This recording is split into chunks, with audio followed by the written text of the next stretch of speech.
Výborně, tak. Dříve než se pustíme do meditace, budu nejprve mluvit o meditační pozici, zatím ještě nebudeme meditovat. Takže buďte v pohodě, nejdřív se zmíním o držení těla a kolik je to let, co medituju? Začal jsem v 18, takže je to 51 let, nebo možná trochu víc, nebo kolem 52 let, zkrátka 51 nebo 52 let. Věřte, vyzkoušel jsem spousty různých meditačních pozic. Vždycky jsem zjistil, že poloha, o které jsem se domníval, že je pro meditaci nejlepší, nikdy nebyla tak skvělá, jako když jsem se zeptal svého těla, jak si přeje sedět. Takže když dnes medituji, často v nejrůznějších pozicích, nejprv se podívám, kde budu sedět a co tam je. Protože většinou nemám moc na výběr, kde budu zrovna sedět. Někdy sedím na židli, někdy to až tak pohodlné není, jindy sedím na zemi, vážně na nejrůznějších místech. Ale naučil jsem se přizpůsobit se tomu, co mé tělo v danou chvíli na určitém místě potřebuje. Co tím myslím přizpůsobit se svému tělu? Nikdy nenutím své tělo do pozice. Pokud budete tělo nutit, protože jste to slyšeli od nějakého mnicha nebo mnišky nebo experta na experty, pozor, a pozor taky na mnichy a mnišky, protože vám řekli, že takto máte sedět, pak to možná vyhovuje jim. Ale pokud jde o nás ostatní, všichni jsme se nenarodili v Ázii, kde se sedí na zemi. Třeba jste mohli mít nějaký úraz, například ze sportu, z fotbalu nebo z nehody na motorce nebo nějaké jiné zranění z minulosti. Proto je velmi důležité brát na své tělo ohled a rozumět tomu, co vaše tělo potřebuje, aby mělo pohodlí. Takže já dokonce v mém věku a po mnoha letech meditace to dělám tak. Zavřu oči a svého těla se zeptám. Tělo, jak se cítíš? Je ti pohodlně? Tak nějak vlastními slovy. A když se takto zeptám, tělo mi hned odpoví. Je to, jako byste byli u svého lékaře v ordinaci, který se zeptá, jak se cítíte? Jak vám je? A okamžitě vnímáte, jak se vaše tělo cítí. A jakmile víte, jak se cítíte, můžete udělat něco proto, aby vám bylo pohodlněji. I když někdy se může stát, že přijdete k doktorovi a když se zeptá, jak se cítíte, je pro vás dost těžké to popsat. Od toho přece máme doktory.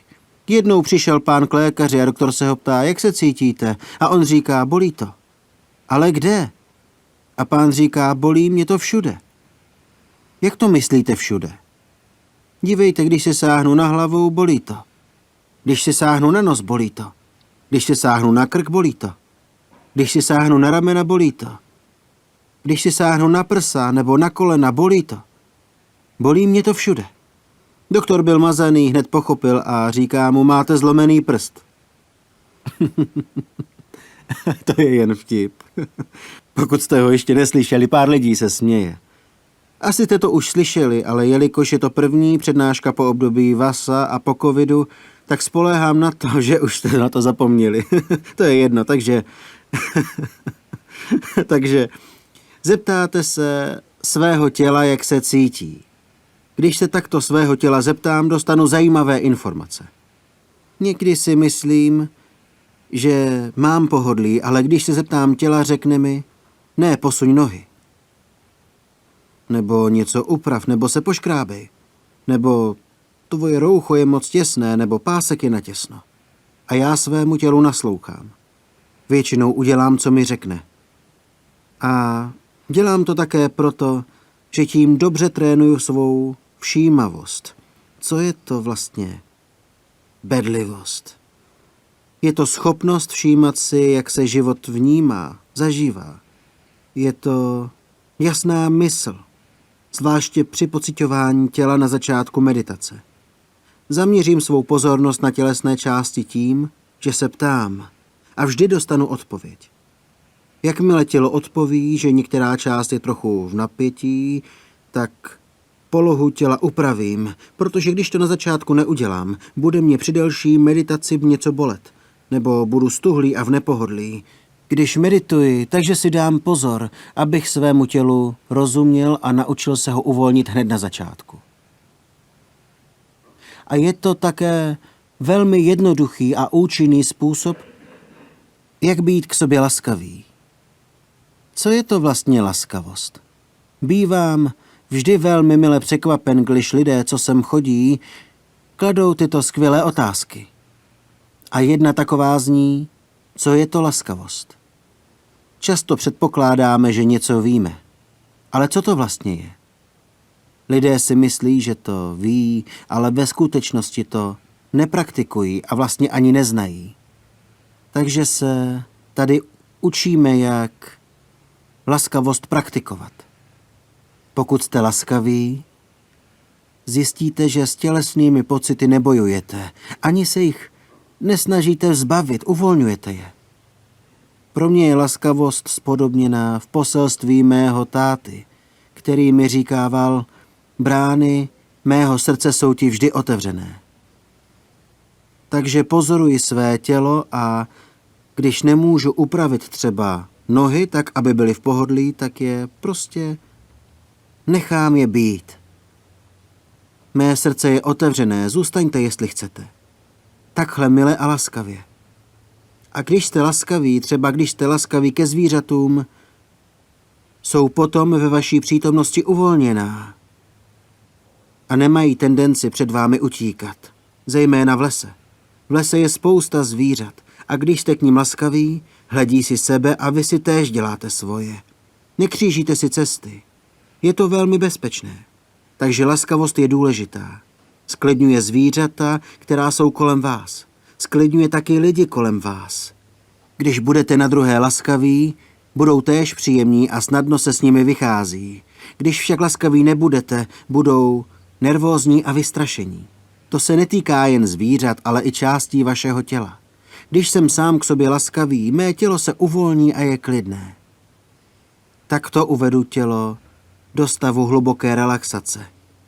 Uplatním všímavost a laskavost. Já to nazývám láskybdělost. A je to stejně důležité, když potom medituji v té nejhlubší části své mysli. Zeptám se, mysli, jak se cítíš? Nechovám se k ní, jako bych ji vlastnil nebo by mi patřila. Beru ji jako přítele. Jak se dnes máš, moje mysli? Měla jsi pěkný den? Jsem k ní laskavý. A jelikož jsem milý, moje mysl se mě nebojí. Uvolní se. Všechno to napětí a bolesti pomalu mizí. Tak to funguje. Nejprve jsem láskyplně všímavý ke svému tělu a projdu celé tělo. To budu dělat na začátku meditace. Asi za minutku, nebo 2, nebo za 5-10 minut, nebo 9 minut, 8 minut. Jo, asi za 8 minut. Když se naučíte, jak být laskavý ke svému tělu, uvolní se a nedělá problémy. A pro mě osobně je úžasné, jak hluboko se mohu dostat v meditaci nebo jiným slovem v relaxaci, když nechám úplně všechno plynout a jsem v klidu. A nechám své tělo úplně se uvolnit. Tím se přichystám na to, co v meditaci nastává později, pokud tedy se trvám hodně dlouho jen se svou myslí. Nejen, že mi to pomůže s přípravou, ale současně během těchto 10 nebo 15 minut se taky věnuji rozvíjení 2 duševních vlastností, zaměřování pozornosti a taky laskavosti. Poté, co tímto způsobem uvolním své tělo, což je hrubší objekt, začnu pracovat stejně se svou myslí. Občas se mě lidé ptají, co je to mysl. A to je další výborná otázka. Nic jen tak nepřejímáme. A proto jsem si začal všímat míry svého vnitřního klidu. Jak moc jsem v klidu. Nebo naopak, jak moc jsem rozrušený. Takže se sám sebe dotazuji a to znamená, že zaměřuji svou pozornost a bedlivě si všímám míry vnitřního klidu ve své vlastní mysli. Nebo naopak míry rozrušení. A to je skvělá věc nejen při meditaci, ale i během jiných situací všedního dne. Když jste bdělí, tak si správně uvědomujete míru vašeho klidu.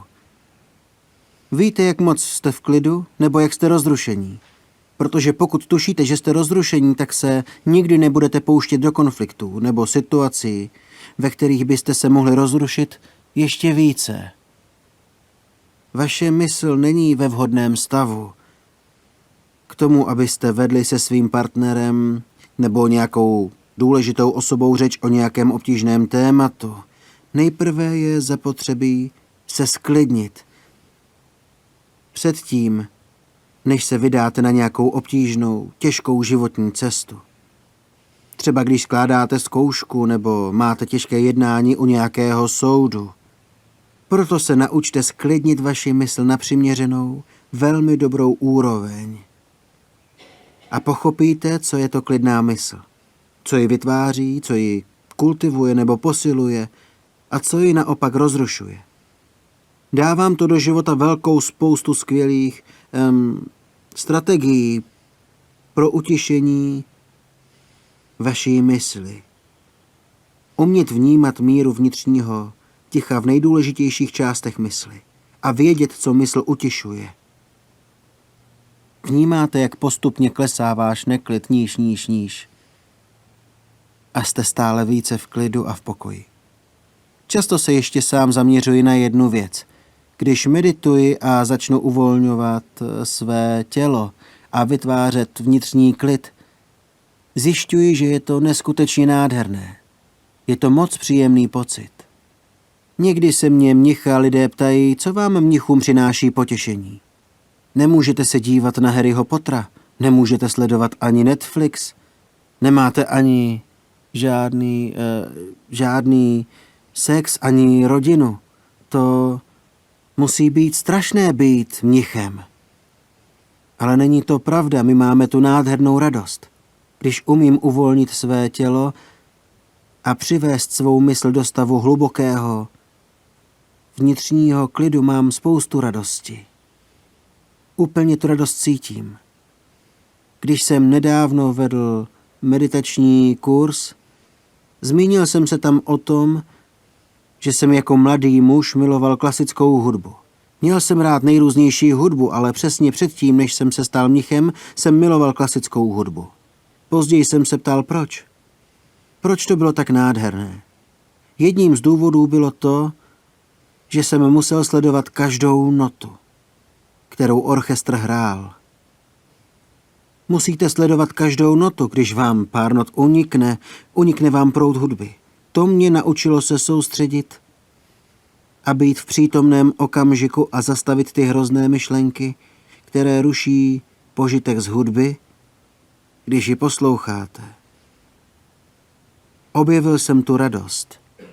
Radost z ticha.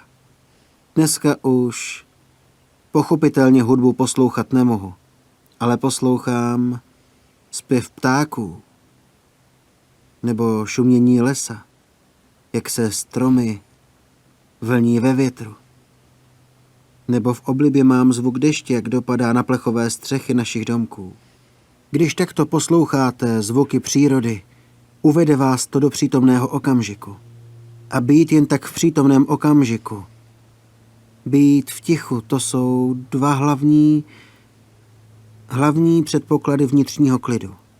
Také zjistíte, že přicházíme o vnitřní klid tím, že unikáme do fantazií budoucnosti nebo do fantazií minulosti. Mnohé vzpomínky jsou jen výmysly. Doopravdy se to tak nestalo. Spíše si myslíme, že se to tak stalo. Jen vlastní konstrukce. A proto se lidé hádají.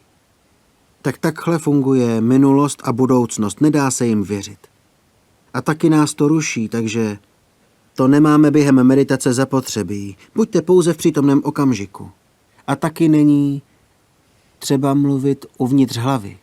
Namísto toho poslouchejte přítomnost. A pak budete velmi klidní a tiší. A ten klid bude velmi příjemný. Nádherný vnitřní klid. Uvolněné tělo. A ta radost a štěstí v duši způsobí, že se nemusíte koncentrovat ani mysl nijak nutit. Když necháte vše plynout a budete klidní, vaše mysl bude vnímat hodně štěstí a radosti. Přitáhne vás. Nemusíte mysl k tomu nutit. Vtáhne vás sama. Pojď sem, sleduj mě. Protože mysl bude nádherná a plná radosti. A tím se uvolníte ještě více. A meditace se tak stane přirozeným procesem. Aktivně nic neděláte. Jenom sledujete, jak se odvíjí. A čím více budete v přítomném okamžiku, čím budete tišší, tím hlouběji vejdete dovnitř svého dechu. Bude to snadné, protože dýchání bude jediný zjevný pohyb.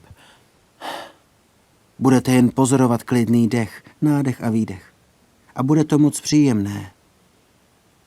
Možná se vám zdá divné, proč je pozorování dechu jednou z nejpříjemnějších věcí, kterou můžete dělat. Kdo z vás jste zažili meditační dovolenou, tak víte, že na každém meditačním zásedu se vždy najde někdo, kdo se dostane do nádherné meditace, zrovna před obědem. A má na výběr. Může buď přerušit své sezení a jít na oběd, nebo může pokračovat ve své meditaci a užívat si příjemné pocity. Dobře ví, že když nevstane, přijde o oběd. A další jídlo je až druhý den ráno. Ale to vůbec nevadí.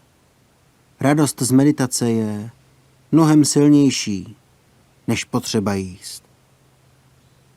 Prostě pokračuje v sezení a propásne oběd. A vůbec toho nelituje. Protože ta blaženost v klidu je mnohem lepší, než plné břicho. Tak tolik na úvod, než začneme meditovat. Obvykle máme nejprve pár slov úvodem, asi 15 minut, pak meditujeme asi 45 minut a potom přijde čas na vaše dotazy. Většinou to děláme tak. Doufám, že to pro vás bylo užitečné. A pokud ne, tak bohužel nemohu vrátit zpátky čas a začít znovu. Tak tolik dneska úvodem a teď je čas na meditaci. Tak pokud je někdo z vás trochu stuhlý ze sezení, pokud se potřebujete postavit, tak prosím, můžete protáhnout své nohy nebo tělo a potom můžeme začít meditovat.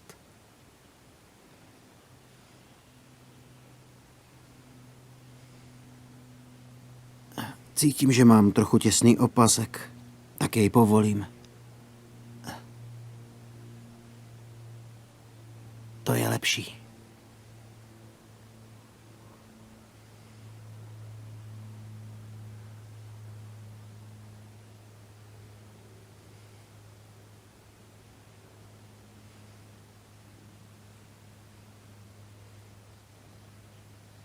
Někdy mívám problém s rouchem, protože je v něm hodně látky.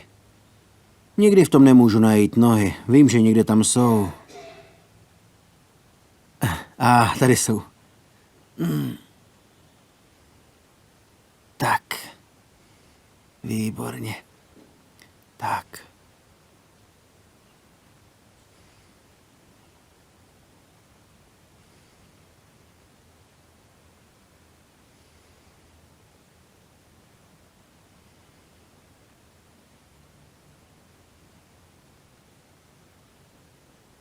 Dobře.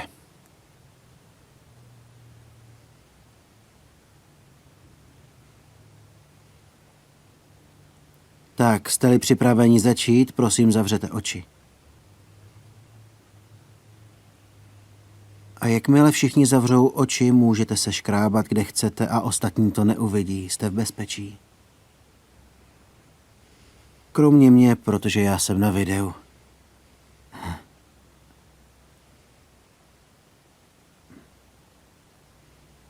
Začněte s pozorováním svého těla. Dokonce sám Buddha říkal, že máme často praktikovat Kayagata Sati. To znamená vnímat a pozorovat své tělo. Hlavně na začátku meditace, protože když si svého těla dobře všímáte, zjistíte, jak je uvést do stavu hlubokého klidu. A je to také hrubší pocit. Začínáme tedy s vnímáním hrubších tělesných pocitů a postupně to zjemňujeme.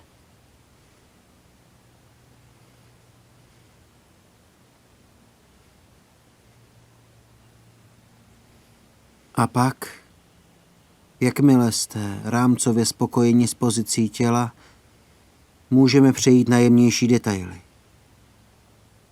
Takže se v tuto chvíli ptám svých nohou, jak se cítíte.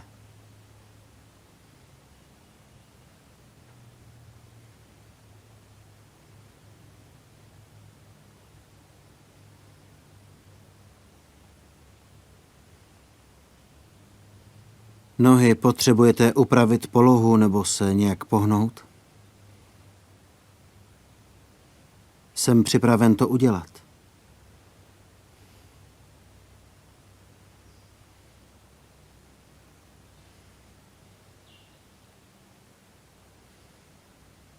Moje nohy stále nejsou v pohodě, tak s nimi strávím trochu víc času.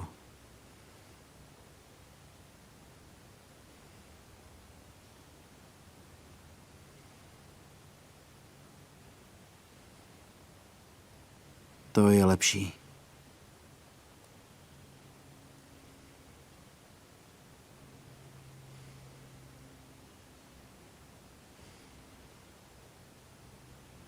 Mnohem lepší.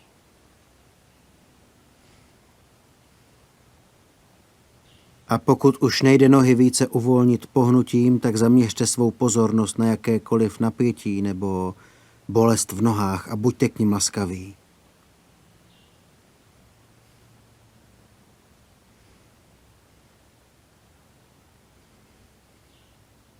Když si všímáte napětí nebo bolesti a jste k ní milí, tak si všimnete, že se ten pocit mění.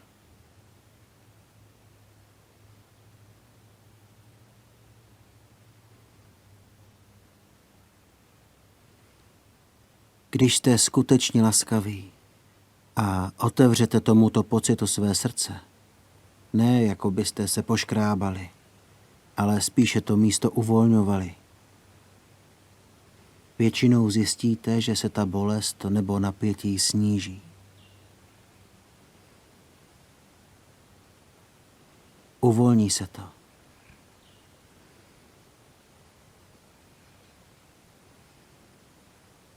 Až se vaše nohy pomalu a zcela uvolní.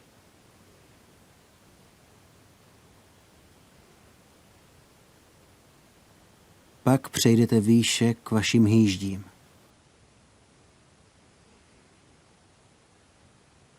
Vždycky si dávám pozor na své hýždě, protože když někdy sedím hodně dlouho, jsou hýžďové svaly pod velkým tlakem.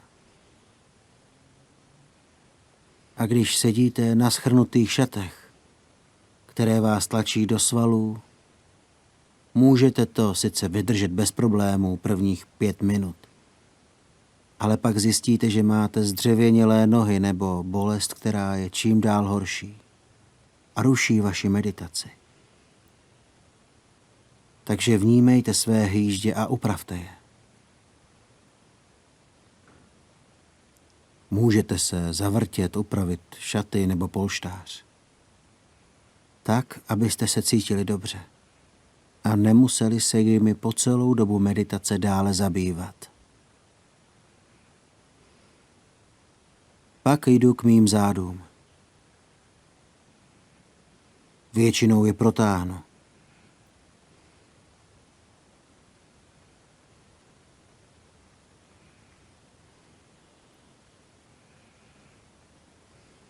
Projedu záda nahoru a pak dolů a taky hrudník, jestli tu není něco rušivého.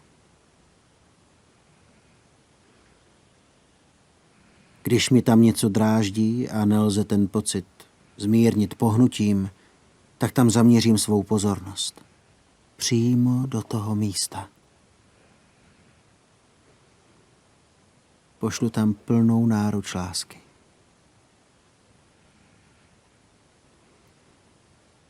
Soucit dokáže věci uvolnit. Dokonce i svaly. Pak se zaměřím na ramena. Cítím, že dneska jsou moje ramena trochu stuhlá. Vnímám tam napětí. Tak funguje všímavost. Mívám velké množství práce nebo mluvím s lidmi a přitom si toho moc nevšímám. Ale když medituji, mám příležitost 100% vnímat své ramenní svaly. A když si všimnu, že jsou trochu stuhlé, vím, jak je uvolnit. Představuji si, jak je protahuji. Představuji si neviditelné bytosti, jak je táhnou a protahují. A říkám jim, pusťte se. Povolte ten tah, tu váhu nebo tlak. A většinou stačí svým svalům takto napovědět a uvolní se. Bolesti a napětí začnou mizet.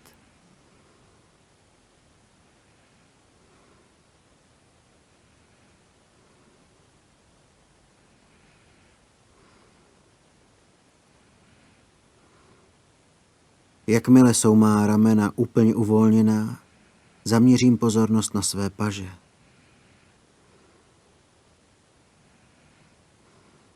Přes lokty a předloktí, zápěstí a ruce. Když takto postupně své tělo po jednotlivých částech procházíte a ucítíte nějakou bolest, chvíli u ní setrvejte. A naučte se tyto pocity rozpouštět. Uvědomte si je a buďte laskaví.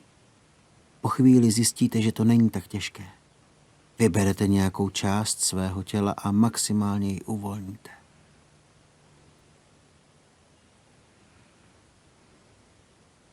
Pak jděte výše, ke krku. Vzpomínám si, jak kdosi trpěl migrénou, protože neměl hlavu ve správné a rovnovážné poloze na krku. Tak si dám záležet, aby moje hlava byla dobře vyvážená. Zatočím s ní dokola a najdu optimální pozici hlavy na svém krku.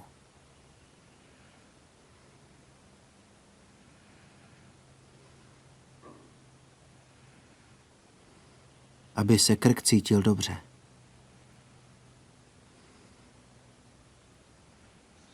Nespěchám s touto částí těla, vnímám ji, jsem laskavý. A tím se zvyšuje účinek obou aspektů meditace. Všímavosti a laskavosti. A nakonec se dostanu k obličeji. Cítím tady trochu napětí kolem očí a tváře.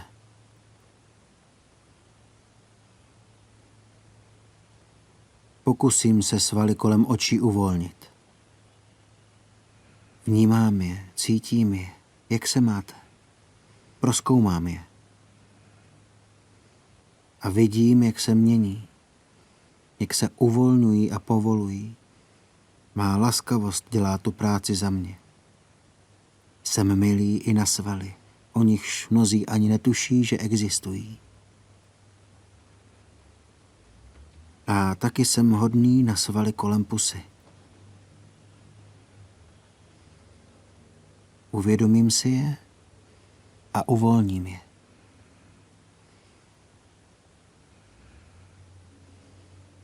Jakmile jsou tyto svaly uvolněné, celý můj obličej se cítí jinak než před 2-3 minutami. Nic není v napětí. Vše je uvolněné, pohodové. Stejně jako zbytek těla. Všímám si svého těla jako celku, jak je všechno spolu propojené. Sedím tady před vámi. Jsem mnohem uvolněnější než na začátku. Všechno je pohodlné a v dobré meditační poloze. Je to jednoduché, pokud během meditace nespěcháte. A hodně to napomáhá ke skvělé meditaci. pokojné meditaci v příjemném těle, které je uvolněné. Pořád vnímám své uvolněné tělo.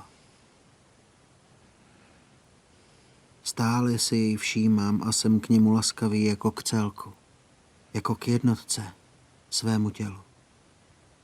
A začínám cítit, jaký je to požitek.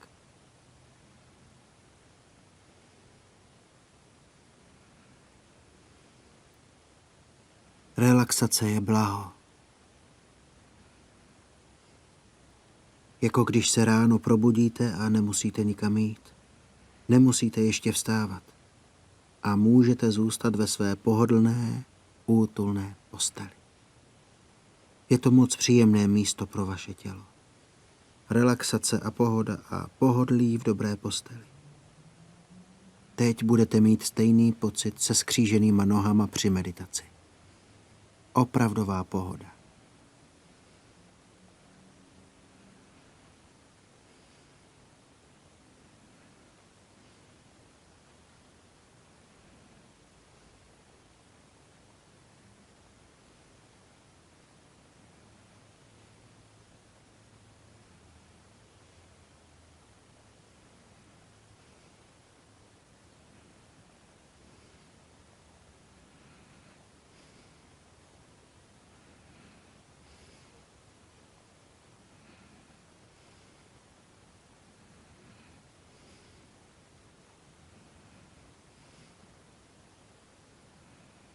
Teprve až cítím, že mé tělo je důkladně a hluboce uvolněné, jdu dovnitř své mysli.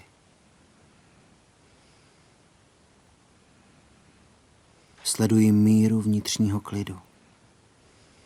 Ajahn Brahme, jak klidná je teď tvoje mysl? Na škále od 1 do 10. 1 jako velmi pokojná, 10 jako velmi rozrušená. Když si takto uvědomím míru svého klidu, tak vím, jak posouvat ručičku na stupnici blíže k 1.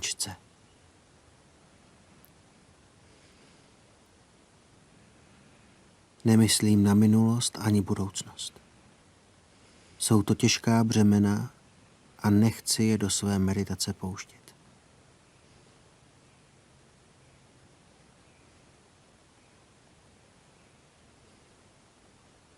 Nepřemýšlím. Jenom vnímám. Pozoruji tento okamžik a hlavně jsem k němu milý. Je to láskyplná bdělost, všímavost a laskavost v tomto okamžiku.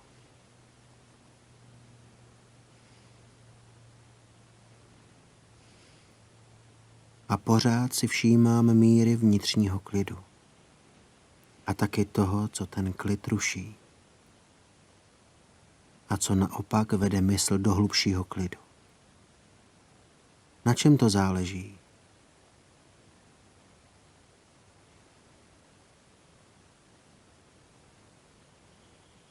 Nejen, že jsme bdělí a laskaví, ale též se učíme. Vhledu. Bez přemýšlení. Jenom vnímáme.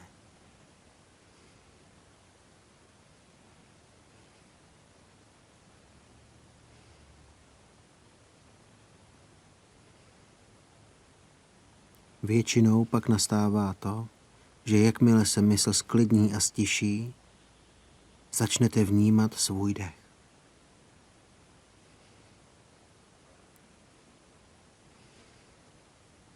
Podobně jako byste šli po pláži, pak si sedli a jen pozorovali vlny, šumění vln, jak se přibližují ke břehu. Něžné vlny, jak zase ustupují v tichém slunném dni.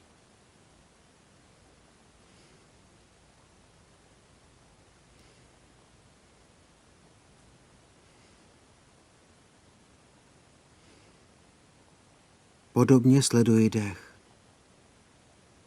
Dech, jak přichází do mého těla. a vlny, jak čeří hladinu směrem ke mně a jak zase odplouvají.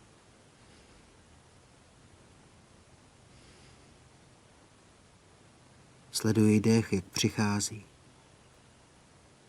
Sleduji dech, jak odchází. A jsem spokojený. Po ničem jiném na světě netoužím. Jenom být se svým dechem.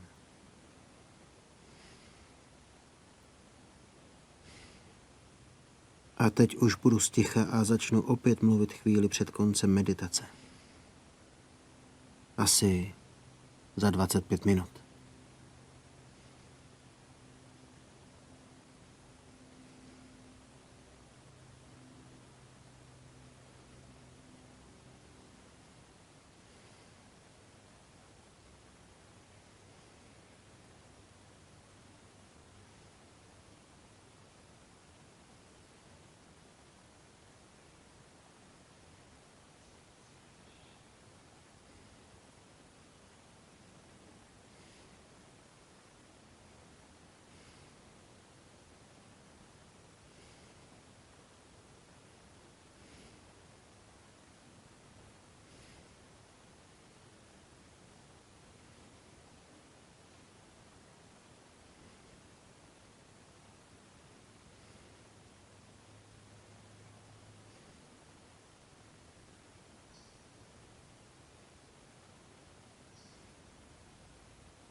Tak, blíží se konec naší meditace.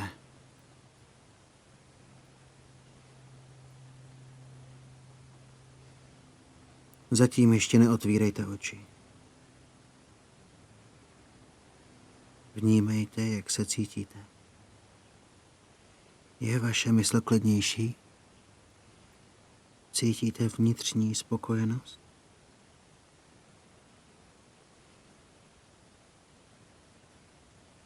Jak uvolněné je vaše tělo?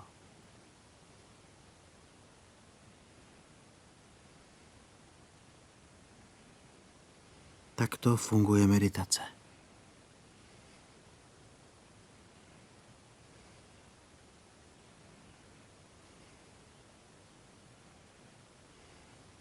Za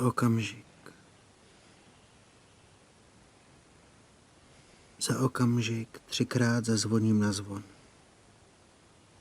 Prosím, poslouchejte každé zvonění. A až skončí, bude konec naší meditace. A potom otevřete oči, až dozní 3. úder.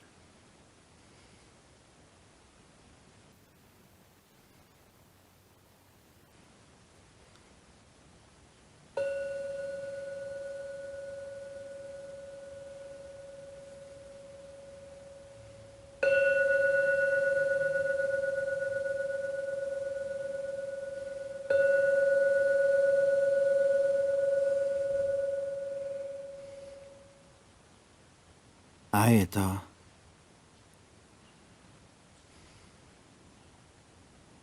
skvěle.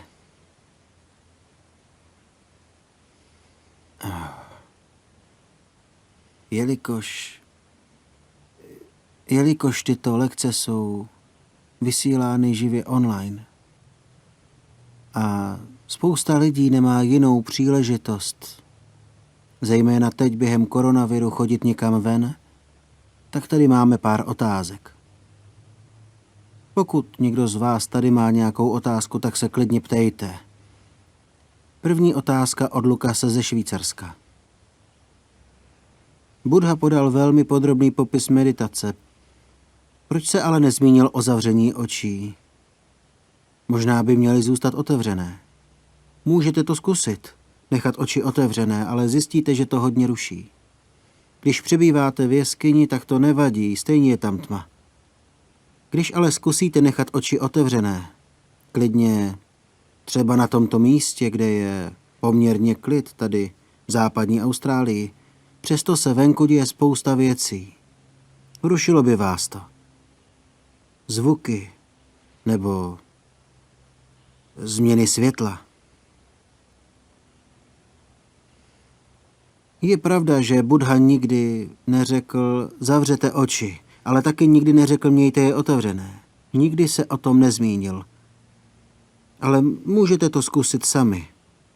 Asi každému, kdo medituje v sedě, je jasné, že pokud chcete setrvávat v klidu, musíte zavřít oči. Jen si představte, nevím sice, co jste dělali uplynulých 45 minut.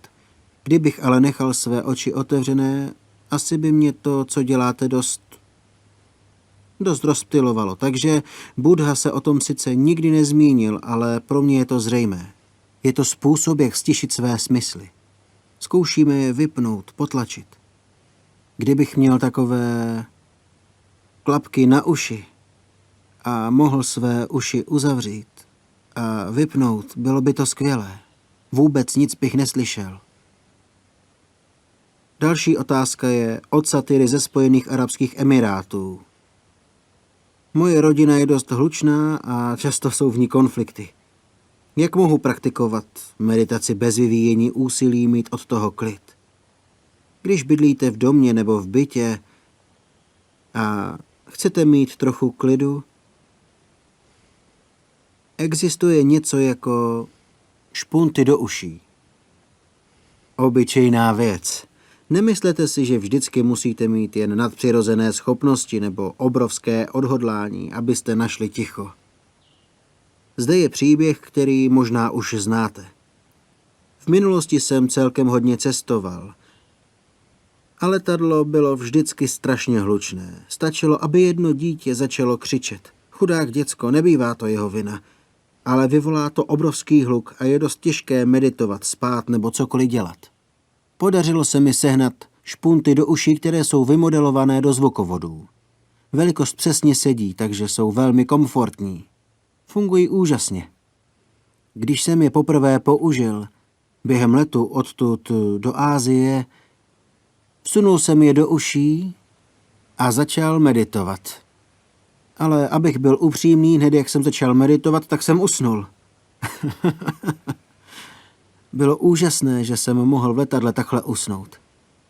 A když jsem se probudil, šel jsem na záchod a pamatuju si ten zážitek. Pomyslel jsem si, pane jo, to letadlo je tak tiché, tak klidné. A pak jsem si uvědomil, že mám pořád špunty v uších. Necítil jsem je, proto byly tak skvělým doplňkem pro cestu letadlem. Protože někdy je až neuvěřitelné, když dávám přednášky, učím na kurzech po světě, někdy mě lidé nechají přebývat na nejrůznějších podivných místech. Jednou jsme někam jeli a jediné místo, kde mě mohli nechat přespat, bylo v patře nad karaoke barem. To tedy nebyl vůbec dobrý spánek. Pochopitelně vím, že někdy nelze najít tiché místo, ale později jsem se naučil to, co nazývám vytvořením bubliny kolem sebe. Vzpomínám si, že jsem to použil, když jsem měl proslov na konferenci v Bangkoku, nedaleko Bangkoku.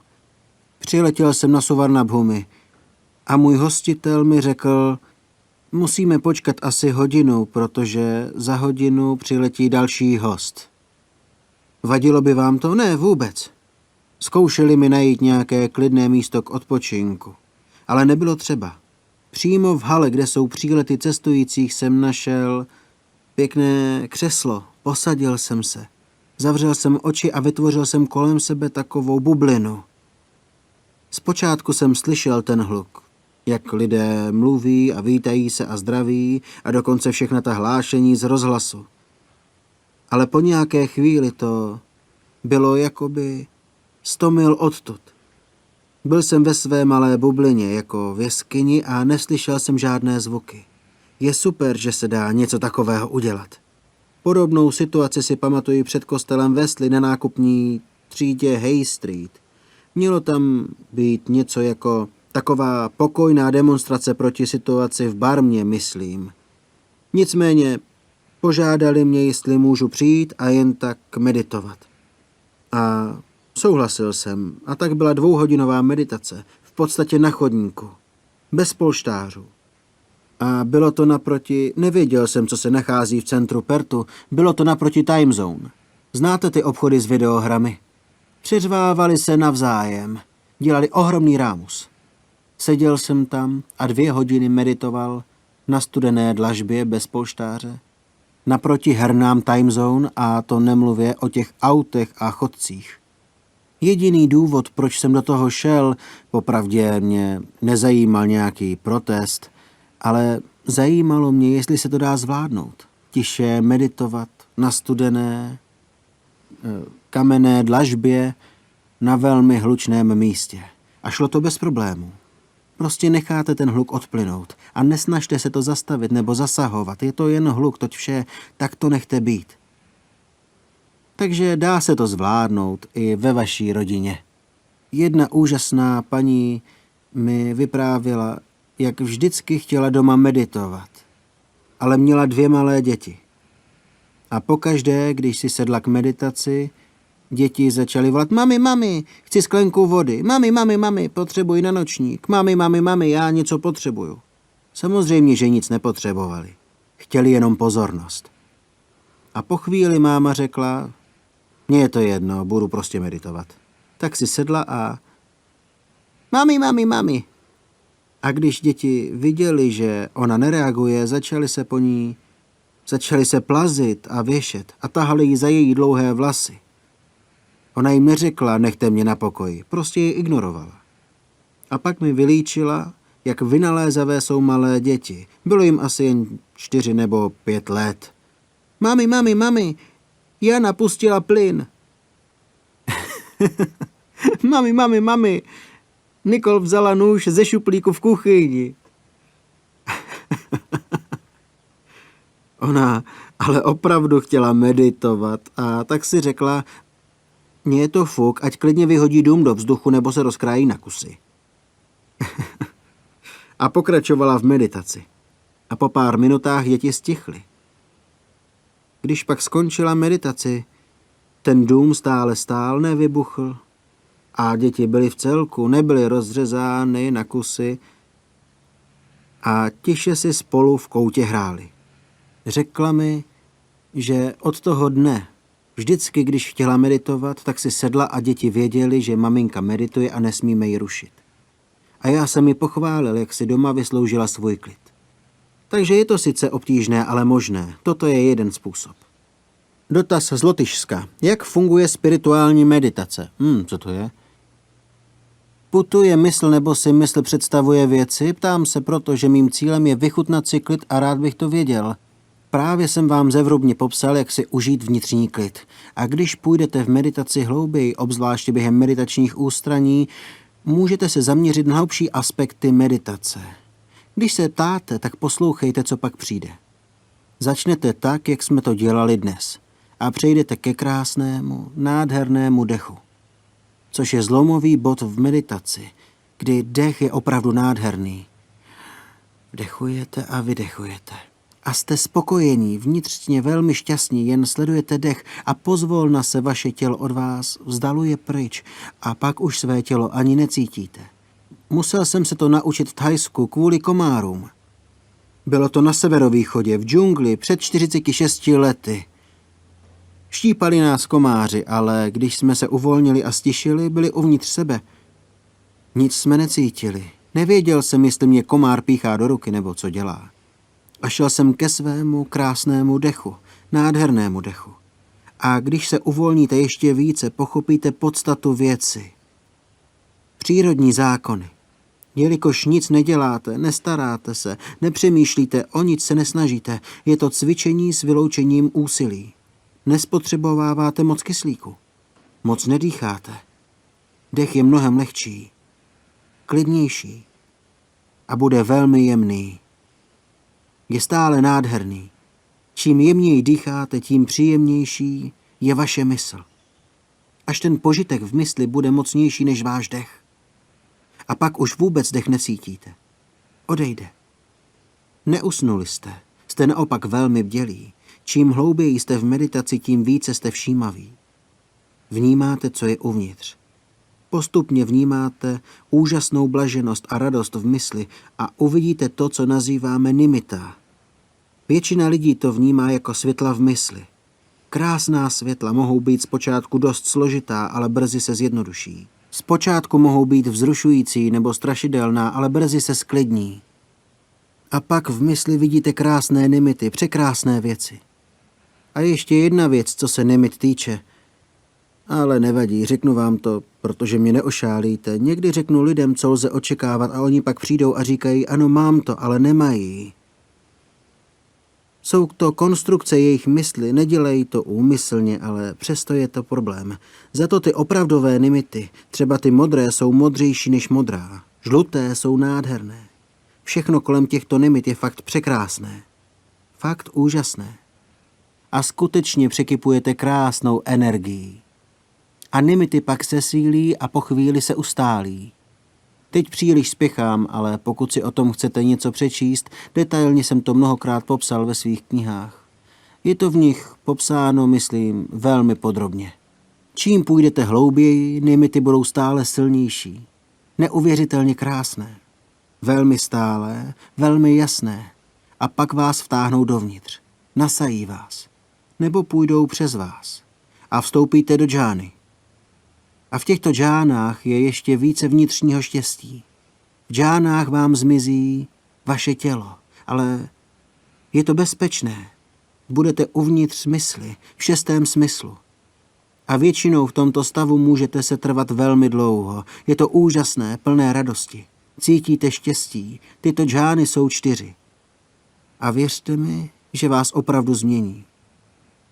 Takže jakmile necháte být své tělo vašich 5 smyslů, zrak, sluch, čich, chuť a hmat, vstoupíte pak do stavu džán, které jsou neskutečně nádherné.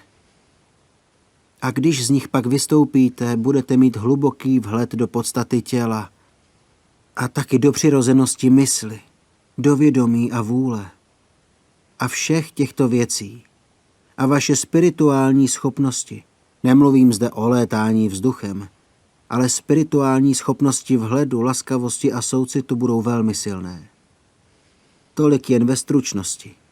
Pochopitelně je toho ještě víc. Ještě jedna věc, když se někomu podaří vstoupit do džány, tak po vystoupení se téměř vznáší v oblacích. Je to báječný zážitek. A někdy též, jak už jsem mnohokrát říkal a většina z vás to určitě ví, když za mnou někdo přijde a řekne: jo, Ajahne, dneska jsem byla v džáně, podívám se a řeknu: vy? Ne. Jste dívka a dívky nemohou být v džáně. Udělám cokoliv, abych vás vytočil. Zkusím vás naštvat za každou cenu. Jistě, že dívky mohou být v džáně, řeknu to jen jako takovou mazanou pomůcku. Když na to řeknete: co? To přece nemůžete říct. Tak to pak nebyla džána. Ale když řeknete: tak jo, v pohodě, jak myslíte, tak pak možná jo. Je to mazaný způsob vás otestovat, protože po hluboké meditaci jste v takovém klidu, že vás to nemůže rozhodit. Nejde to. Nemůžete se naštvat. Tak tolik asi k hluboké meditaci. Spirituální meditace je opravdu mocná a hluboká. Dotaz z Indonésie. Jak naučit nebuddhisty přestat v meditaci přemýšlet? Jak taky naučit buddhisty přestat v meditaci přemýšlet? Jsme jen lidé. Jsme příliš závislí na myšlení, jsme zvyklí přemýšlet, jsme připoutaní. Ale nejdříve bych vám chtěl tady předvést, že nepřemýšlíte neustále. Každý má někdy chvíli, kdy nepřemýšlí, ale nevšímáme si toho. Jednoduše to dokážu.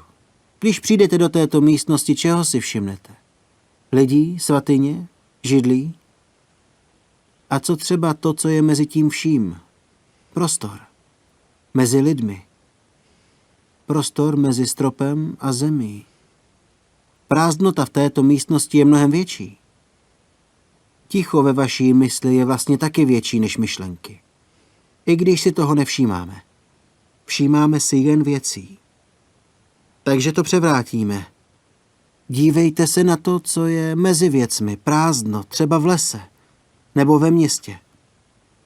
Nevšímejte si ve městě jen věcí. Sledujte, co je okolo toho všeho. Zjistíte, že stejná věc obklopuje vaše myšlenky, když jedna myšlenka skončí. Než začne další, je tam mezera.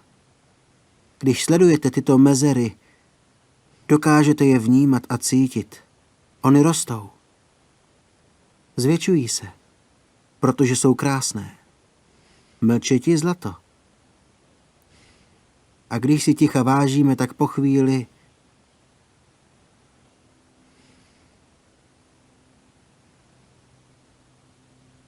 je tady zas.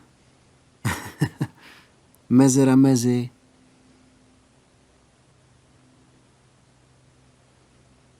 mými slovy. Být sticha není tak těžké. Když to zdůrazním, lidé to pochopí a ticho může růst. Poslední dotaz. Jak se pěstují duševní ctnosti v každodenním životě? Například já, když jsem ve stresu, si pořád stěžuji. No tak, můžete si stěžovat, když jste ve stresu, stejně nikdo neposlouchá, takže je to ztráta času. Mrhání energií, mrhání časem. Takže potom nač si stěžovat. Samozřejmě je mnohem lepší, když nemáte stres. Není nutné si stěžovat. Nevím jistě, ale asi protože jsem tady nějakou dobu nebyl, tak za mnou přišli nějací lidé a žádali odpuštění, protože něco řekli nebo udělali. A já na to, cože jste řekli či udělali, nevzpomínám si. Protože to, o čem oni přemýšlejí, je jen jejich negativní reakce na svou vlastní mluvu. A proto nereagujte na život negativně. Máte stres? Nechte to být. Jestli chcete vědět, jak být odolný a nepodléhat stresu, mluvil jsem o tom před 6 měsíci, než jsem odešel do ústraní. Jako kytarová struna. Když kytarovou strunu napnete, opravdu napnete, a něco na ní spadne, ping, vydá to hlasitý a rušivý zvuk. Když snížíte napětí kytarové struny a něco do ní udeří, bum, vydá to hluboký tón, ale už ne tak rušivý. A když vůbec žádné napětí není a něco do ní udeří, nevydá vůbec žádný zvuk. Stejně to funguje, když nejste v napětí a stresu. Ať se stane cokoliv, co by jiné lidi vytočilo, tak vás ne. Není ve vás žádné napětí.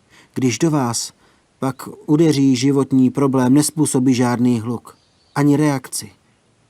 Spoustu věcí v životě nelze změnit. Lidé jsou jen lidé. Dělají hloupé věci. Nabourají vám do auta, seberou vám, co jim nepatří. Nevím, co všechno lidi dělají. Je to jejich život.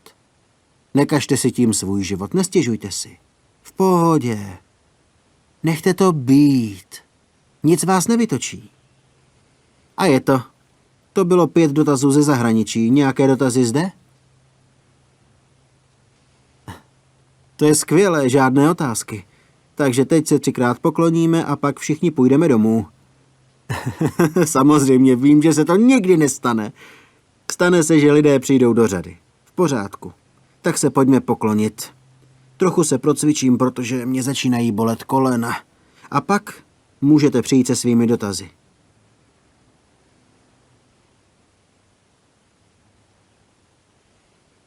Zbožňuju meditace.